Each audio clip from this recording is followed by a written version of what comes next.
Hi friends, welcome to Pandian crackers. Pandian கிராக்கர்ஸ்ல வந்து பாத்தீங்கன்னா இன்னைக்கு என்ன டெஸ்டிங் பார்க்க போறோம் அப்படின்னு சொல்லி பாத்தீங்கன்னா, திருமலா ஸ்கொயர் ஹவுஸ்ல இருந்து பாத்தீங்கன்னா மிஸ்டர் பீன் ஒரு ஐட்டம்.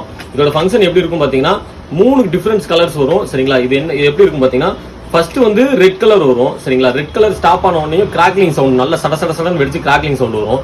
சரிங்களா, அது ஸ்டாப் ஆன உடனே பாத்தீங்கன்னா எல்லோ கலர் வரும். இதோட ஃபங்க்ஷன் வந்து அருமையா இருக்கும். சரிங்களா, வீடியோல இதை ஆட் பண்றோம். எப்படி இருக்கு என்னங்கிறத கமெண்ட்ல சொல்லுங்க.